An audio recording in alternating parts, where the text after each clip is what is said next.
By the summer of 1943, RAF Fighter Command faced a problem they couldn't ignore any longer. The Luftwaffe wasn't sitting still. German engineers had been busy, and the results were now appearing in British gun sights with alarming regularity. The Focke-Wulf 190D, nicknamed the Long-Nosed Dora, represented a quantum leap in German fighter capability. Powered by the Junkers Jumo 213A inline engine, this variant could outclimb and outrun nearly everything the RAF had in service. At altitude, it was a genuine killer. Squadron leaders were filing increasingly worried reports. The beloved Spitfire, for all its grace and heritage, was being pushed to its limits. The Mark IX could hold its own in a turning fight, certainly, but the Germans had learned not to turn. They dove, they climbed, they extended away at speeds that left Merlin engines screaming in frustration. Something faster was needed, something with teeth, but speed wasn't the only concern troubling Air Ministry planners that year. Intelligence reports from occupied Europe carried whispers of a new threat altogether. The Germans were developing pilotless aircraft, flying bombs that could strike London without risking a single Luftwaffe crew. These rumours would prove terrifyingly accurate.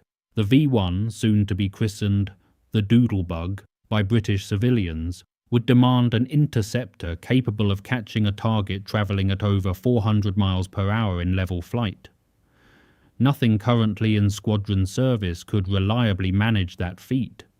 The RAF's existing stable of fighters each carried limitations.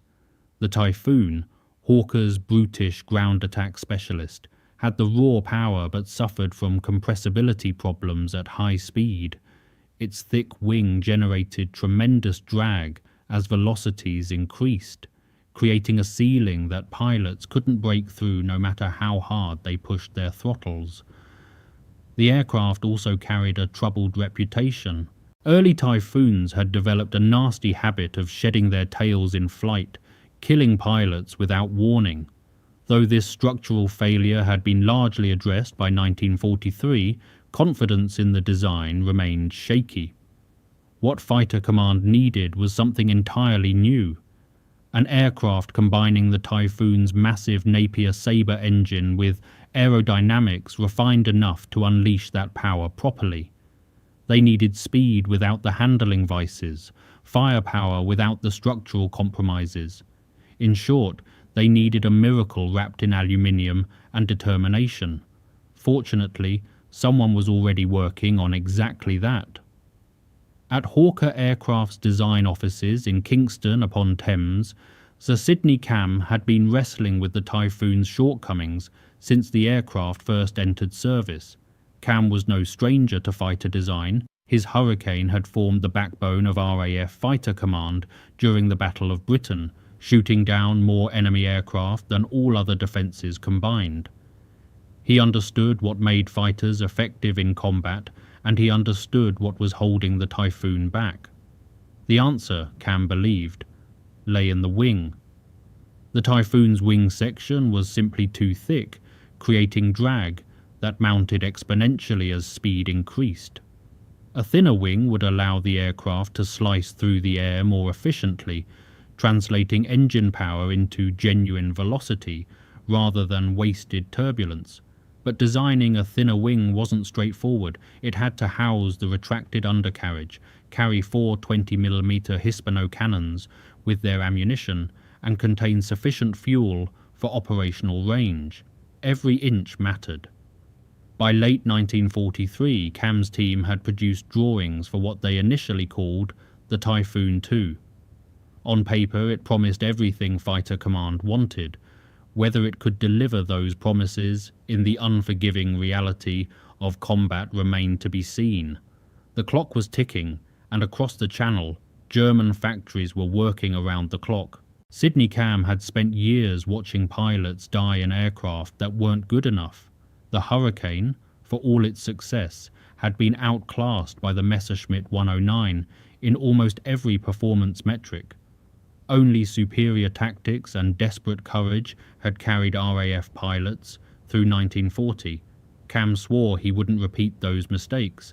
The Typhoon II, soon to be renamed Tempest, would be different. The wing redesign consumed his team throughout late 1942 and into 1943. Where the Typhoon used a wing section with a thickness-to-chord ratio of around 18%, Camm specified something far more aggressive for the Tempest. The new wing would measure just 14.5% at the root, tapering even thinner towards the tips. This doesn't sound dramatic until you understand the engineering consequences.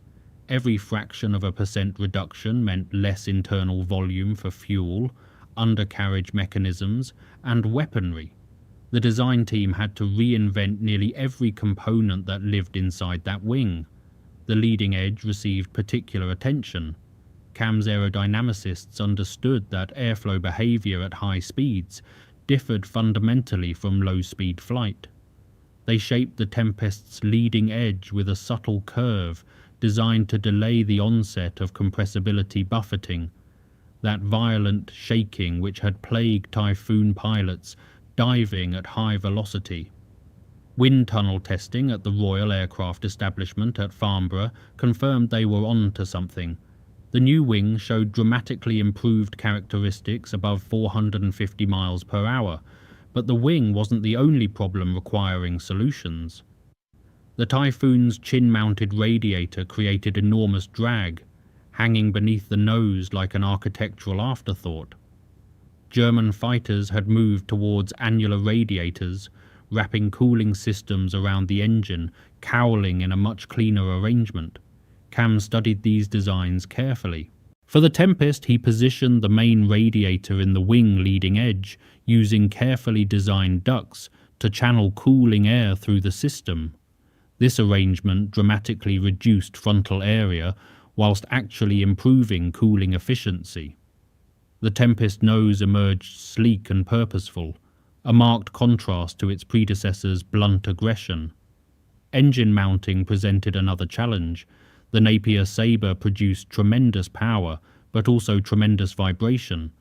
Those 24 cylinders firing in their complex sequence generated harmonic frequencies that could shake instruments loose and fatigue airframes prematurely. Camm's team developed new engine mounts incorporating rubber bushings, tuned to absorb specific frequency ranges. Pilots would later report that the Tempest felt remarkably smooth compared to the Typhoon, despite carrying essentially the same power plant. The fuselage grew longer, partly to accommodate additional fuel tankage behind the pilot. This extra length also improved directional stability, making the aircraft more pleasant to fly during extended patrols. The empennage, tail section, received complete redesign, with larger control surfaces providing better authority at high speeds where aerodynamic forces made traditional Typhoon controls feel heavy and sluggish. By spring 1943, prototypes were taking shape at Hawker's Langley facility. The first Tempest V, serial number HM595, rolled out for ground testing in September. Its elegant lines bore little resemblance to the Typhoon from which it had evolved. Where the older aircraft looked brutal and unfinished, the Tempest appeared purposeful, almost predatory. Test pilot Philip Lucas conducted initial taxi runs, reporting favourably on ground handling, despite the powerful engine trying to swing the nose with every application of throttle. First flight came on 2 September 1943, with Lucas at the controls. He kept the sortie brief, just 15 minutes of careful evaluation around the Buckinghamshire countryside. Upon landing, he could barely contain his enthusiasm. The aircraft handled beautifully, responded crisply to control inputs, and showed none of the vices that had plagued early Typhoons. Something special had been created. The Napier Sabre engine was an engineering marvel that terrified everyone who worked on it. 24 cylinders arranged in an H configuration, 2 crankshafts geared together, sleeve valves instead of conventional poppet valves. Nothing about this power plant was simple. Frank Halford had designed it for Napier in the late 1930s, promising power outputs that seemed almost fictional. By 1944, production Sabre TIA engines were delivering 2,180 horsepower at combat settings. Nothing else in British service came close. The sleeve valve system deserves particular explanation because it made the Sabre simultaneously brilliant and maddening. Traditional aircraft engines use poppet valves, small mushroom-shaped components that open and close to admit fuel mixture and expel exhaust gases. These work well, but create limitations on how fast an engine can rev and how much mixture it can breathe. Sleeve valves replaced this arrangement with cylindrical sleeves surrounding each piston, rotating and reciprocating to expose ports at precisely timed intervals. The result was improved breathing, higher compression ratios, and greater power density. The penalty came in complexity and maintenance demands. Those sleeves required extraordinarily precise manufacturing tolerances. Even microscopic variations could cause seizure, oil consumption, or catastrophic failure. Early Sabres earned a dreadful reputation for unreliability. Engines would fail without warning, sometimes spectacularly. Connecting rods punched through crankcases, sleeve valves galled against cylinder walls. Oil leaks seemed endemic to the design. Ground crews grew to both respect and curse the Sabre in equal measure. A Typhoon or Tempest squadron required significantly more maintenance hours per flying hour than equivalent Merlin-powered units. The engine's accessories, magnetos, fuel pumps, supercharger drives, all demanded regular attention. Starting procedure alone could consume 10 minutes of careful priming, energizing, and coaxing. Get it wrong, and hydraulic lock from accumulated oil could bend a connecting rod before the propeller completed its first rotation. Yet when the Sabre ran properly, nothing touched it. That massive power output translated directly into performance advantages that pilots adored.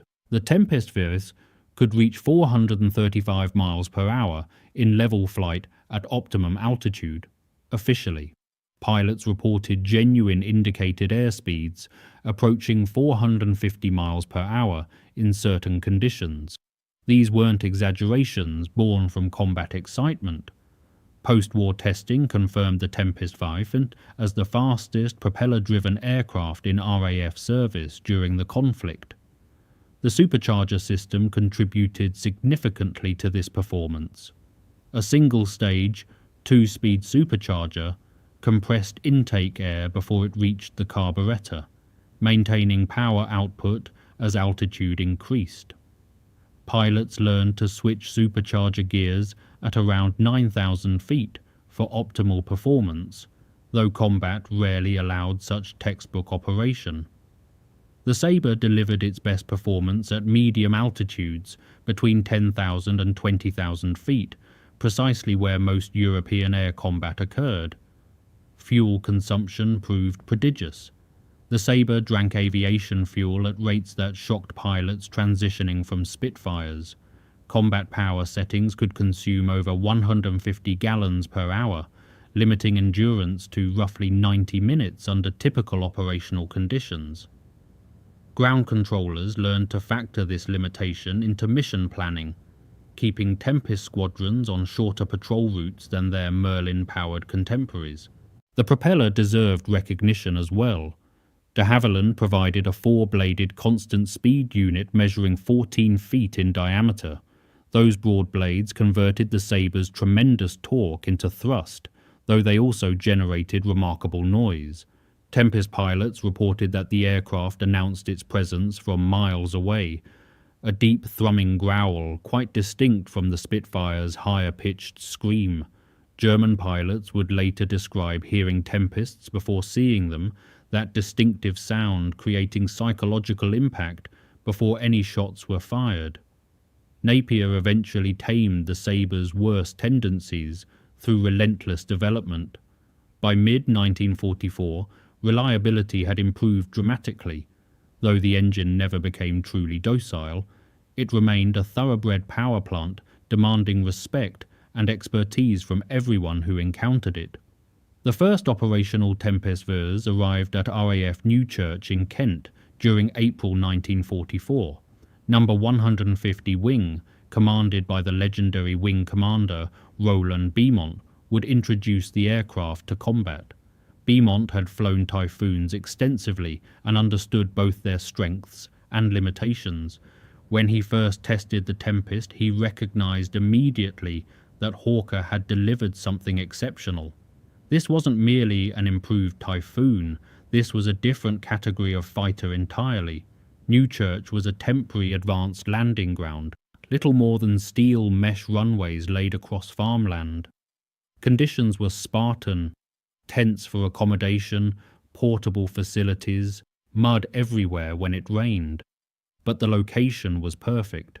Situated in Kent's southeastern corner, Newchurch placed 150 Wing directly beneath the anticipated approach routes of Hitler's secret weapon. Intelligence had confirmed that V-1 attacks were imminent. The Tempests had arrived just in time.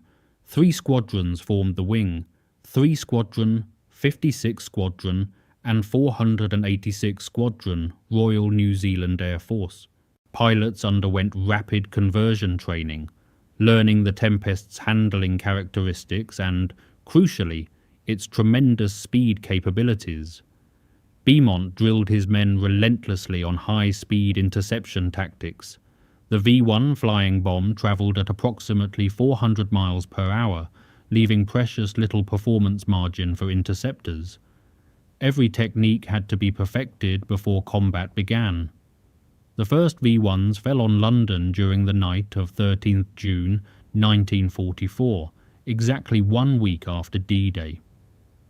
Codenamed Operation Diver by the British, the defensive effort against these weapons became an immediate priority. Anti-aircraft guns, barrage balloons, and fighter patrols formed layered defences across southeastern England. The Tempest drew the crucial middle belt, patrolling over the Channel and Kent countryside, where they could intercept doodlebugs before they reached populated areas. On 16th June, Squadron leader Joseph Berry of 3 Squadron destroyed 150 Wing's first V-1, catching the pilotless bomb over the Channel approaches. The technique required extraordinary precision. Pilots had to dive from altitude, building speed to overhaul their target, then deliver accurate cannon fire against a small, fast-moving airframe packed with nearly a ton of high explosive. Getting too close when the V-1 exploded could destroy the attacking fighter. Several pilots learned this lesson fatally during those frantic summer weeks. Alternative destruction methods evolved through necessity. Some pilots discovered they could fly alongside a V-1 and tip its wing with their own, disrupting the crude autopilot and sending the bomb tumbling earthward over open countryside. This required nerve, precision flying, and considerable courage. The slightest misjudgment meant collision with a flying bomb. Yet pilots regularly employed this technique when ammunition ran low or guns jammed. The Tempest's speed advantage proved decisive. Where Spitfires and Mustangs struggled to overhaul V-1s, often requiring long tail chases that carried them dangerously close to London's gunbelt, Tempests could intercept rapidly and disengage cleanly. Beaumont's pilots developed a factory-like efficiency. On good days, individual pilots destroyed multiple bombs per sortie. Squadron records mounted impressively throughout June and July. By August 1944, 150 Wing had claimed over 600 V-1s destroyed, roughly 1/3 of all fighter interceptions during the campaign. Individual scores reached remarkable heights. Squadron leader Berry accumulated 60 confirmed V-1 kills. Before his death, in October 1944, Flight Lieutenant Richard van Leerde, a Belgian serving with 164 Squadron, claimed 44 flying bombs. These numbers exceeded traditional aerial victory totals achieved by most fighter aces across entire careers. The Tempest had proven itself in the most demanding circumstances imaginable. Pilots trusted the aircraft completely. Ground crews, despite cursing those temperamental Sabre engines, took fierce pride in keeping their charges serviceable. Something remarkable was happening in the skies over Kent, and everyone involved sensed it. German intelligence officers began receiving peculiar reports during summer 1944. Luftwaffe pilots returning from encounters over northern France described a new British fighter unlike anything they had previously faced. The aircraft was fast, impossibly fast. Some pilots insisted they had seen propeller blades, yet the speeds reported seemed inconsistent with any piston-engine design. Confusion rippled through German intelligence assessments. Had Britain deployed an operational jet fighter before Germany? The question wasn't unreasonable given the context. German engineers knew precisely how difficult achieving such speeds was with conventional power plants. Their own Messerschmitt 262 had entered limited service specifically because propeller technology had reached fundamental limitations. The fastest German piston fighter, the Focke-Wulf Tar 100V-2H, struggled to exceed 470 miles per hour under ideal conditions and remained largely experimental. Yet here were consistent reports of a British aircraft matching or exceeding 440 miles per hour whilst clearly propeller-driven. Oberleutnant Hans Hartig's flying Focke-Wulf 190s with Jagdgeschwader 26 provided one of the more detailed accounts. During a combat over Belgium in September 1944, his formation encountered tempests for the first time. Hartigs later described the shock of seeing the British fighters accelerate away from his diving 190s as though his aircraft were standing still. He reported the encounter as involving a possible new enemy jet type, only later correcting his assessment when intelligence confirmed the Tempest's existence. Similar confusion appeared in Luftwaffe tactical bulletins. A September 1944 intelligence summary warned pilots about British high-speed fighters of unknown type operating over the Low Countries. The document specifically noted that identification remained uncertain and pilots should report any encounters in detail. This wasn't standard language for known enemy types. It reflected genuine uncertainty about what German aircrews were facing. Part of the confusion stemmed from the Tempest's silhouette. That long nose, housing the massive Sabre engine, bore superficial resemblance to early jet designs. The aircraft's clean lines and relatively thin wing contributed to a profile quite different from the familiar Spitfire or Typhoon. At combat speeds and distances, positive identification became challenging. German pilots, conditioned to expect propeller aircraft at certain performance levels, struggled to reconcile what they observed with what they knew. The psychological impact proved significant. Luftwaffe fighter pilots had grown accustomed to performance parity or superiority against Allied opponents. The Focke-Wulf 190 and Messerschmitt 109G remained competitive fighters in capable hands. Suddenly, an enemy aircraft existed that could dictate engagement terms through sheer speed. German pilots found themselves unable to catch retreating Tempests or escape pursuing ones. The tactical calculus shifted dramatically. Captured German documents from late 1944 reveal increasingly accurate intelligence about the Tempest, though respect for the aircraft remained evident. One assessment noted that the Tempest represented the most dangerous enemy piston fighter encountered and recommended avoiding prolonged engagements where possible. Another document specifically warned that standard evasion tactics, diving away at maximum speed, proved ineffective against this particular opponent. Interrogation reports from captured Luftwaffe pilots provide additional perspective. Several expressed disbelief that the Tempest achieved its performance without jet propulsion. One pilot, shot down over Holland in October 1944, initially insisted his victor must have been flying an experimental jet prototype. Only when shown photographs of the Tempest V did he accept that a propeller aircraft had outperformed him so decisively. The irony was considerable. Germany had pioneered operational jet fighters with the Me-262, yet found themselves psychologically rattled by a British aircraft using entirely conventional propulsion. The Tempest's speed created genuine tactical advantages, certainly, but the confusion it generated amongst opponents provided additional benefits no specification sheet could measure. Sometimes perception matters as much as reality.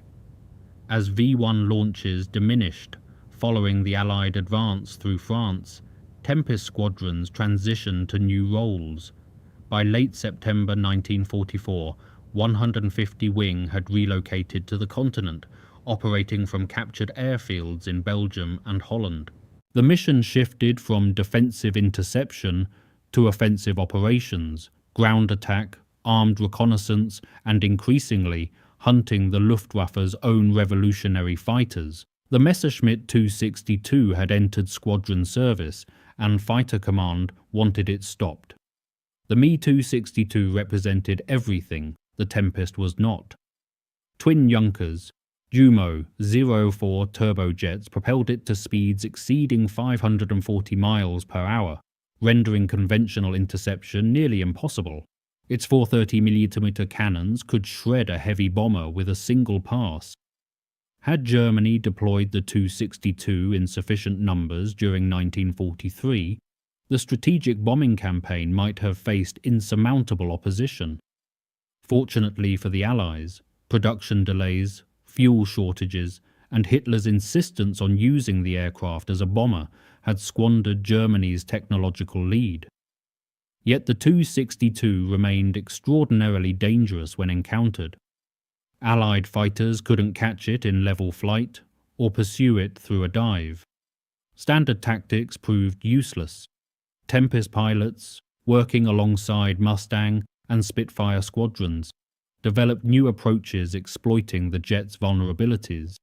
The 262's engines responded slowly to throttle inputs, making the aircraft vulnerable during approach and landing phases. Its relatively poor acceleration from low speeds created windows of opportunity that propeller fighters could exploit. Wing Commander Beaumont issued tactical guidance based on accumulating combat experience. Tempest pilots were instructed to patrol near known 262 bases, catching jets as they returned from missions with depleted fuel and ammunition. The technique proved effective. On 28 September 1944, Beaumont himself destroyed a 262 near Nijmegen, catching it during a landing approach. The victory demonstrated that jet supremacy wasn't absolute. Tactics and positioning still mattered. Engagement success rates surprised both sides. Tempest pilots discovered that their aircraft's superior acceleration and climb rate at lower altitudes could offset the 262's pure speed advantage in certain circumstances. A 262 caught below 3,000 feet couldn't simply accelerate away. Those early turbojets needed time and distance to build velocity. Aggressive Tempest pilots learned to force engagements at low altitude, denying jets the space to exploit their performance. Individual victories accumulated throughout autumn and winter 1944. Flight Lieutenant Pierre Klosterman, flying with 3 Squadron, engaged 262s multiple times, describing the experience as uniquely challenging yet not impossible. Squadron records showed Tempest units claiming over 30 262s destroyed between October 1944 and May 1945, a remarkable tally against history's first operational jet fighter. Ground attack operations proved equally significant during this period. Tempest squadrons ranged across northern Germany, striking airfields, railway targets, and vehicle convoys. The aircraft's speed and firepower made it devastatingly effective in the low-level role. 4 20mm Hispano cannons delivered 650 rounds of ammunition, whilst underwing racks carried bombs or rockets. German ground forces learned to dread the distinctive sound of approaching tempests. These operations carried considerable risk. Low-level attacks exposed pilots to intense light flak. The rapid-firing 20mm and 37mm weapons protecting German installations. Losses mounted steadily. The same speed that protected Tempests in aerial combat offered limited protection against a curtain of automatic weapons fire. Pilots balanced aggression against survival, developing techniques to minimize exposure whilst maintaining effectiveness. By early 1945, Tempest squadrons had established complete air superiority over their operational areas. German fighters rarely challenged them directly, preferring to avoid engagement entirely. The psychological dominance achieved over Kent during the V1 campaign had extended across the entire northwestern European theatre. The Tempest had evolved from specialist interceptor to dominant air superiority fighter. The men who flew Tempests represented an extraordinary collection of talent, courage, and international determination. Whilst British pilots formed the majority, squadrons included New Zealanders, Canadians, Belgians, Free French, and others who had escaped occupied Europe to continue fighting. Each brought unique perspectives and skills, united by confidence in their aircraft and commitment to victory. Pierre Clostermann remains perhaps the most famous Tempest pilot, though his celebrity owes much to literary talent alongside aerial prowess. Born in Brazil to French parents, Clostermann joined the Free French Air Forces following France's defeat, eventually reaching England in 1942. After extensive service on Spitfires, he transitioned to Tempests with 3 Squadron during the war's final months. His post-war memoir, The Big Show, became an international bestseller, introducing millions of readers to the visceral reality of fighter combat. Clostermann's writing captured the Tempest experience with particular vividness. He described the aircraft's tremendous acceleration, the way it seemed to gather itself before leaping forward under full power. Combat sequences portrayed the sensory overload of high-speed engagement, the narrowing vision, the physical strain of violent maneuvering, the almost mechanical process of target acquisition and weapons release. His accounts provided invaluable documentation of tactics, aircraft characteristics, and psychological pressures facing fighter pilots during that period. Squadron leader David Fairbanks brought different qualities to Tempest operations. An American who had crossed into Canada to join the RCAF before Pearl Harbor, Fairbanks combined aggressive flying with analytical tactical thinking. His approach to combat emphasized energy management, maintaining speed and altitude advantages that could be converted into firing positions. This systematic methodology proved particularly effective against German jets, where split-second decisions determined survival. Fairbanks achieved 11 confirmed victories flying Tempests, including multiple Me-262s. His combat reports demonstrated meticulous attention to detail, documenting enemy aircraft behavior, effective engagement ranges, and weapons performance. Intelligence officers valued these accounts for tactical development, circulating summaries throughout fighter command to improve overall effectiveness. Wing Commander Roland Beaumont deserves particular recognition as the operational architect of Tempest employment. A pre-war RAF pilot, Beaumont had accumulated extensive combat experience on Hurricanes and Typhoons before assuming command of 150 Wing. His leadership combined technical expertise with inspirational personal example. Beaumont flew regular combat missions throughout his command tenure, accumulating kills whilst developing tactics for his squadrons to employ. Beaumont's post-war career proved equally distinguished. He became a renowned test pilot, conducting first flights of the English electric Canberra and Lightning jet fighters. His understanding of high-speed flight, developed partly through Tempest operations, informed British aviation development for decades. Few individuals contributed more to British fighter aviation across such an extended period. Individual courage manifested in countless unrecorded moments.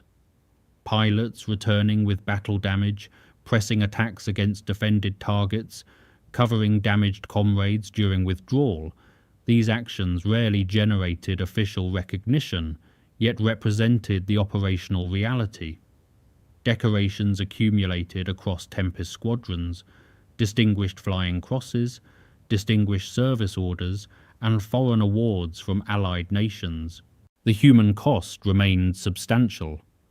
Tempest squadrons suffered steady attrition throughout their operational period.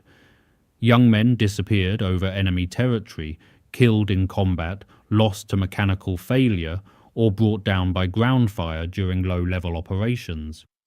Squadron operations record books, preserved at the National Archives, document these losses with stark brevity.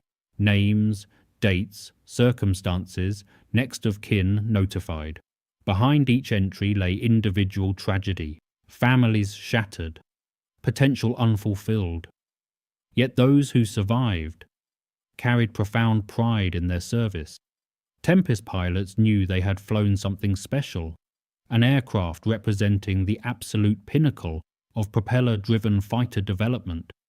That knowledge sustained them through danger and loss, creating bonds that persisted through decades of peacetime reunion and remembrance. When victory arrived in May 1945, Tempest squadrons stood amongst the most effective units in fighter command. Their combined record spoke to extraordinary achievement. Over 800 V-1 flying bombs destroyed, hundreds of enemy aircraft claimed, countless ground targets eliminated. The aircraft designed to solve a 1943 crisis had exceeded every expectation, establishing performance standards that subsequent fighters would struggle to match. Post-war analysis confirmed what pilots had experienced operationally. The Tempest V was conclusively the fastest propeller-driven aircraft to see substantial combat service with any air force during the Second World War. Official testing at the Royal Aircraft Establishment recorded maximum speeds exceeding 435 miles per hour in level flight, with indicated airspeeds approaching 450 under optimal conditions. These figures surpassed the American P-51H Mustang and German TA-152H, both of which saw only limited operational deployment. The significance extended beyond mere numbers. The Tempest represented a philosophical achievement in aircraft design, the demonstration that careful aerodynamic refinement could extract extraordinary performance from existing propulsion technology. Sydney Camm and his team had taken untroubled airframe, identified its fundamental limitations, and systematically eliminated them.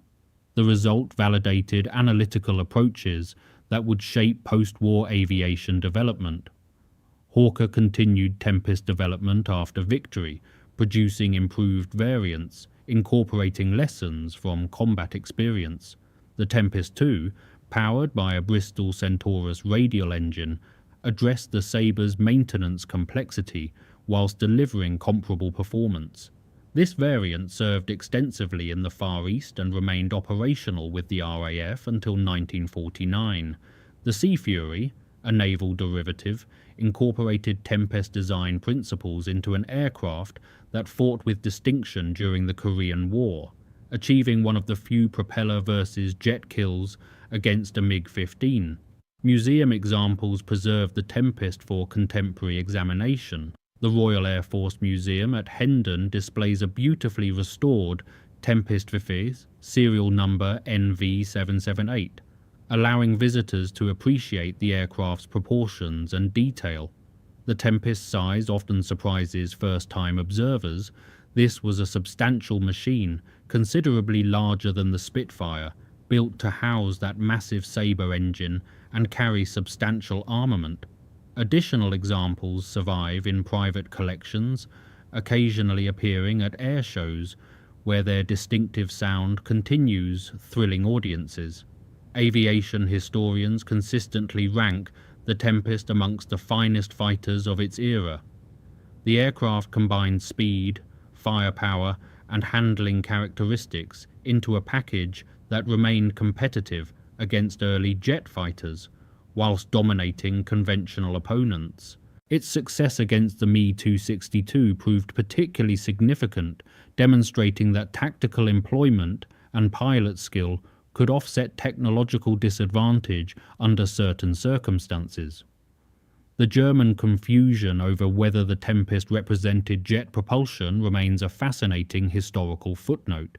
That experienced Luftwaffe pilots genuinely questioned whether propeller aircraft could achieve such speeds, testified to Hawker's engineering achievement.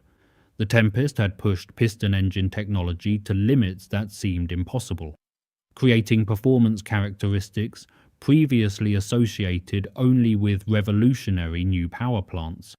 Legacy assessment requires acknowledging both achievement and context. The Tempest arrived late, entering service only during the war's final year. Had it appeared earlier, its impact might have proved even more decisive. Yet timing constraints affected all participants equally. The Germans faced similar development delays with their advanced designs. What matters is that when Britain needed a fighter capable of catching flying bombs and challenging jets, Sydney Camm delivered exactly that. The propeller era was ending as the Tempest reached its operational peak. Jet engines would soon render piston fighters obsolete for frontline service. But in that transitional moment, when conventional and revolutionary technologies briefly coexisted, the Tempest demonstrated what careful engineering could achieve. It stood as the ultimate expression of a design philosophy stretching back through the hurricane and beyond. Practical, effective, and absolutely fit for purpose,